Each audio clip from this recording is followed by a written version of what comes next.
YouTubers पर शिकंजा, fake news फैलाने वालों पर सरकार का पंजा। नमस्कार, आप देख रहे हैं न्यूज इंडिया और मैं हूं आपके साथ गौरव किशोर शर्मा।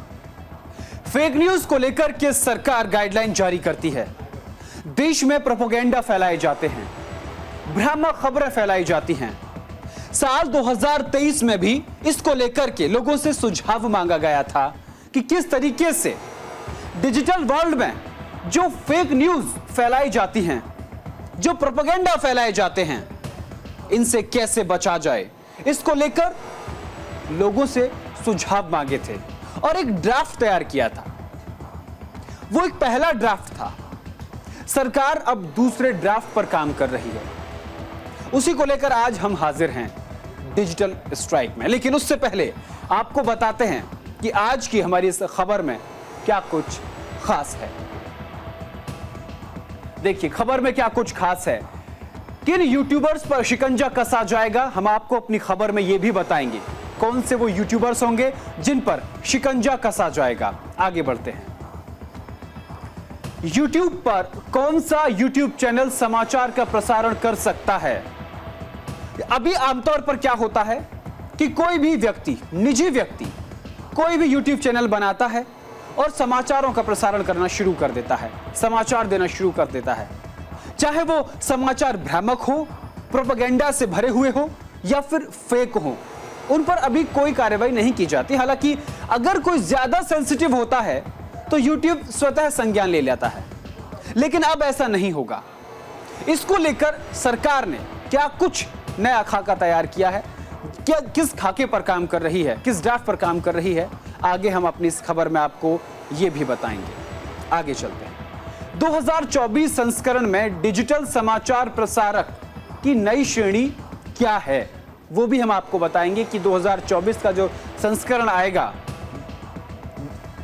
ब्रॉडकास्टिंग जो ड्राफ्ट आएगा, अभी ड्राफ्ट पर काम चल रहा है, उसके बाद उसे बिल का रूप दिया जाएगा, उसके बाद उसे कैबिनेट की मंजूरी, बहुत सारी फॉर्मेलिटीज होंगी। लेकिन फिलहाल जो खबरें निकलकर सामने आ रही हैं कि क्या सरकार की एक तरीके से फेक न्यूज पर, प्रोपेगेंडा फैलाने वालों पर डिजिटल स्ट्राइक है, ये बड़ा सवाल है। इस पर भी हम आगे बताएंगे कि समाचार प्रसारक नई श्रेणी में क्या है।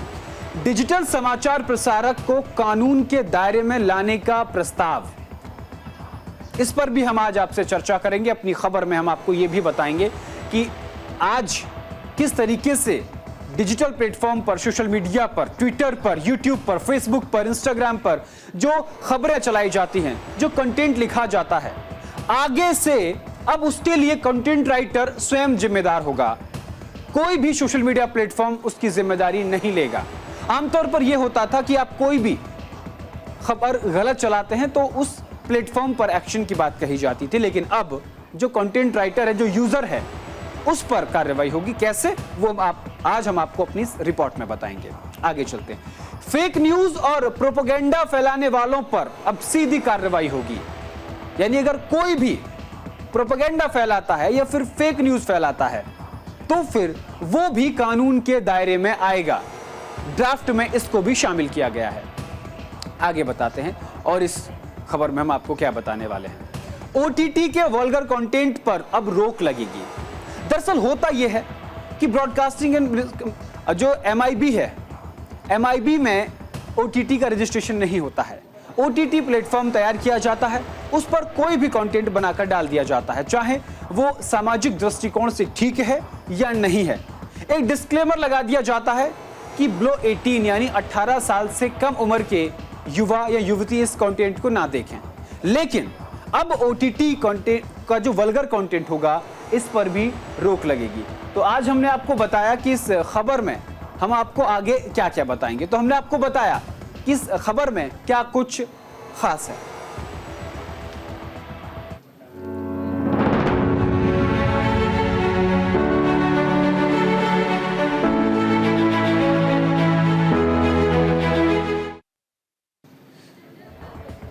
शुरू से ही यह चिंता का विषय रहा है कि क्या ऑनलाइन समाचार पेश करने वाले जो पुराने मीडिया संस्थान हैं या फिर जो रजिस्टर्ड डिजिटल मीडिया से जुड़े नहीं हैं, जो स्ट्रीमिंग प्लेटफॉर्म पर लगाए गए दायित्वों को आकर्षित कर सकते हैं या नहीं। साल 2024 संस्करण में डिजिटल समाचार प्रसारक नामक नई श्रेणी की शुरुआत करके उन्हें कानून के दायरे में लाने का प्रस्ताव है। देखिए, ब्रॉडकास्ट बिल का नया ड्राफ्ट में न्यूज इन्फ्लुएंसर्स को ब्रॉडकास्टर की श्रेणी में रखा जा सकता है। यानी कि एक बिल पास किया जाएगा, एक ड्राफ्ट तैयार किया जा रहा है, उस ड्राफ्ट के बाद उसे बिल का रूप दिया जाएगा। लेकिन इस ड्राफ्ट में क्या कुछ खास है? आपको याद होगा साल 2023 में तत्कालीन जो आईएनबी मिनिस्टर थे, उन्होंने इसको लेकर के एक पैरवी की थी, एक शुरुआत की थी। 2023 में एक ड्राफ्ट तैयार किया था, उसमें इन तमाम चीजों को एक कानून के दायरे में लाने का प्रयास किया था। उस पर लोगों से सुझाव भी मांगे गए थे। उसी को लेकर के आज हम अपनी पेशकश लेकर आए हैं। इसमें उनके लिए डिजिटल समाचार प्रसारक की श्रेणी बनाई जा सकती है। यह ब्रॉडकास्ट सेवा नियम बिल 2024 का दूसरा ड्राफ्ट है, क्योंकि 2023 में पहला ड्राफ्ट आया था। अब दूसरे ड्राफ्ट की तैयारी चल रही है। इसमें क्या कुछ खास है, हम आपको आगे बताएंगे। जो मौजूदा केबल टीवी नेटवर्क कानून 1995 की अब जगह लेगा। इस बिल को राय लेने के लिए हितधारकों यानी जो यूजर्स हैं, उनके साथ इसको शेयर किया गया है।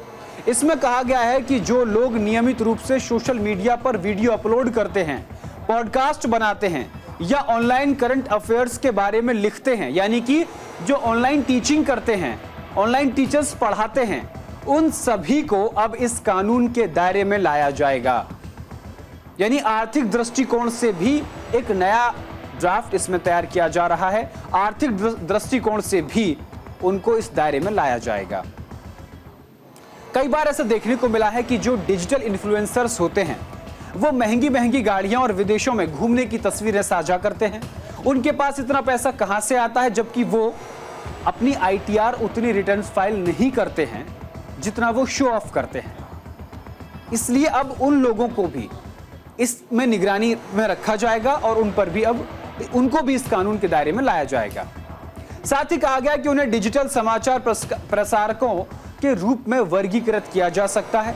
जब विधेयक पहली बार नवंबर 2023 में सार्वजनिक परामर्श के लिए जारी किया गया था, तो इसमें प्रसारकों के लिए सभी विनियमनों को एक कानून के तहत संयोजित करने का प्रावधान किया गया था। यानी कि चाहे टेलीविजन हो, ब्रॉडकास्ट हो, सोशल मीडिया हो या फिर कोई भी वेबसाइट हो या ओटीटी प्लेटफॉर्म हो, इन सभी को एक कानून के दायरे में लाया जाए।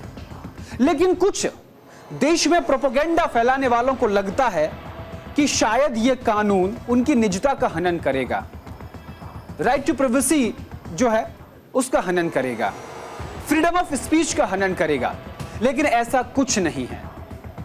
इस कानून के अंतर्गत जो फेक न्यूज और प्रोपेगेंडा फैलाने वाले लोग हैं, उनको एक दायरे में लाने की कोशिश इस ड्राफ्ट के जरिए की जाएगी। यह चिंता का विषय रहा है कि क्या ऑनलाइन समाचार पेश करने वाले जो बड़े मीडिया या पंजीकृत डिजिटल मीडिया से जुड़े नहीं हैं, या फिर स्ट्रीमिंग प्लेटफॉर्म यानी कि ओटीटी प्रसारण सेवाओं पर लगाए गए दायित्वों को आकर्षित कर सकते हैं या नहीं। यानी सीधा है कि जो आप कर रहे हैं उसके लिए आप खुद जिम्मेदार हैं।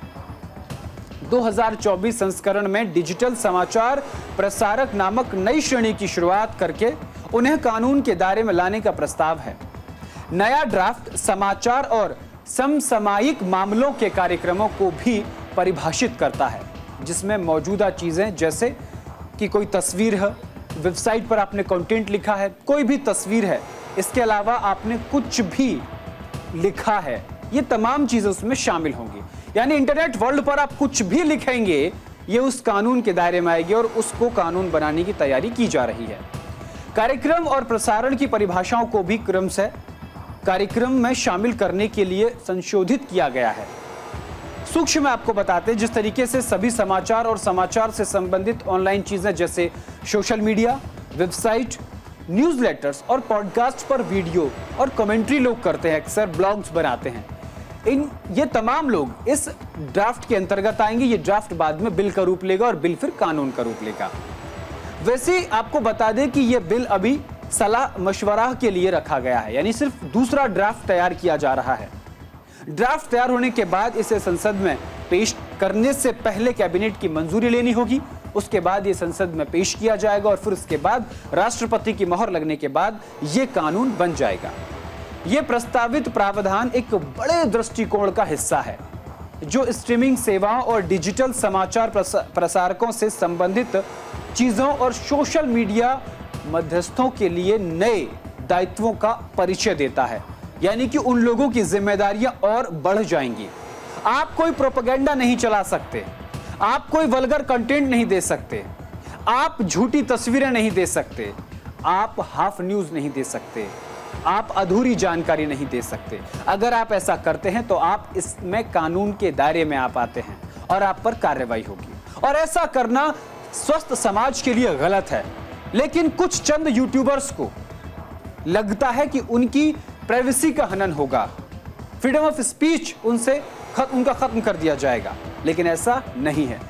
2023 में प्रसारित अंतिम संस्करण यानी 2023 में जो पहला ड्राफ्ट था उसमें बड़े बदलाव किए जा रहे हैं। इसमें अब 2024 में विज्ञापन को भी शामिल कर लिया गया है। विज्ञापनों को भी इसमें देखा जा रहा है।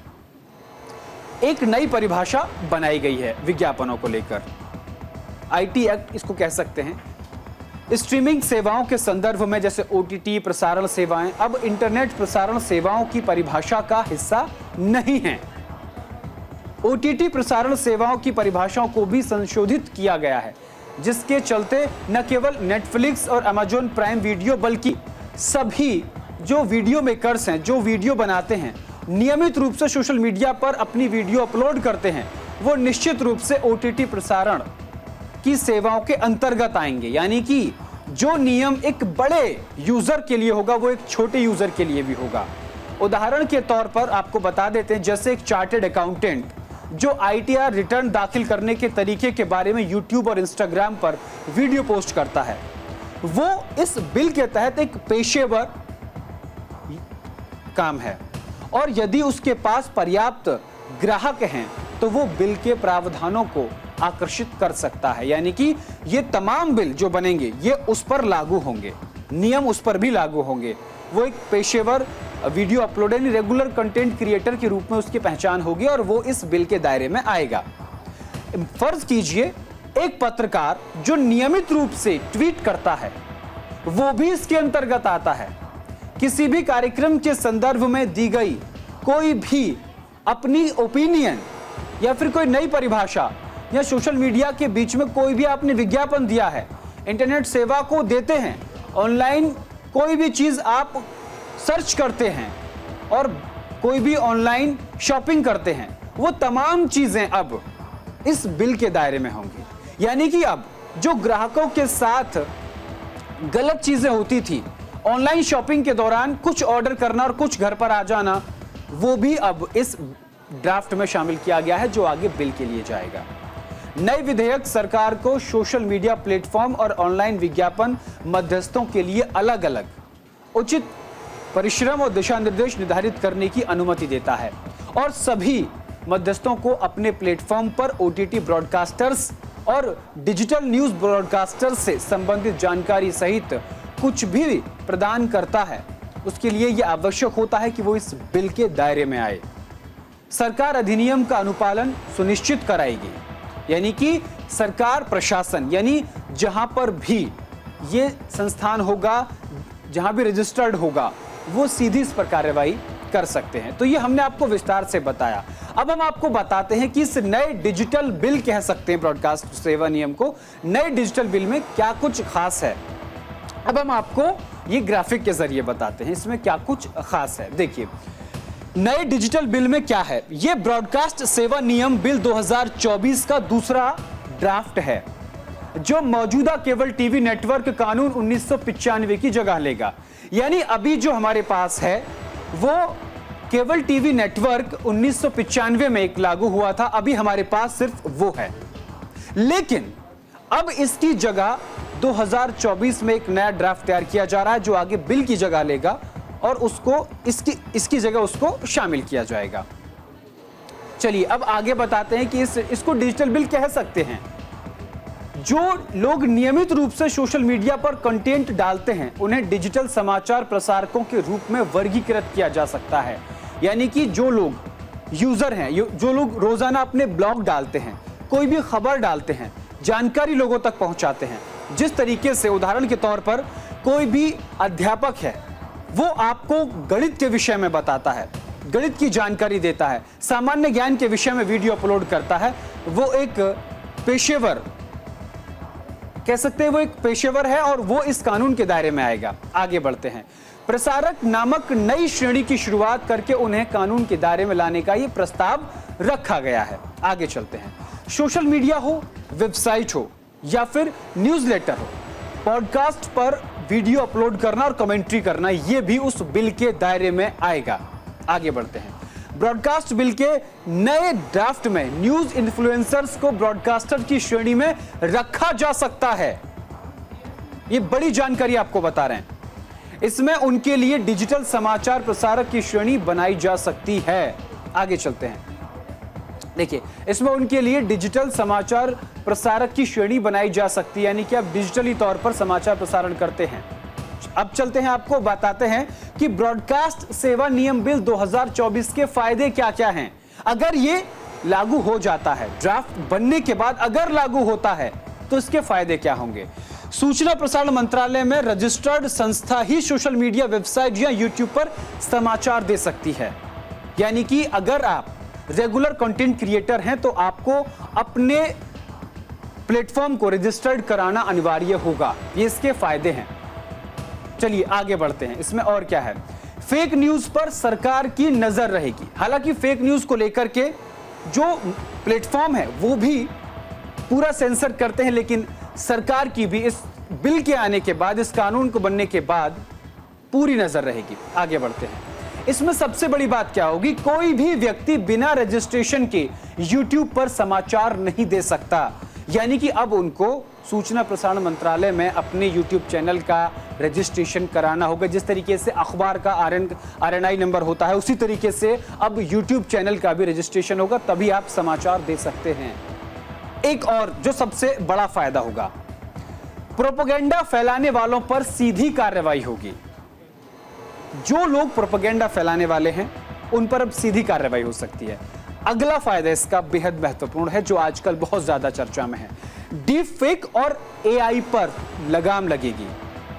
जिस तरीके से लगातार डीप फेक वीडियोस और AI के जरिए लोगों की छवि को धूमिल करने का काम किया जाता है, लेकिन जब ये ड्राफ्ट जो 2024 का दूसरा ड्राफ्ट तैयार हो रहा है 2024 में इस बिल को लेकर के, अगर वो कानून बनता है, वो बिल के बाद कानून बनता है, तो उसमें डीप फेक और AI को लेकर के भी बड़े प्रावधान हैं। और एक और सबसे बड़ा फायदा, वल्गर कंटेंट परोसने वाले OTTों को बिना नोटिस दिए बंद किया जा सकता है।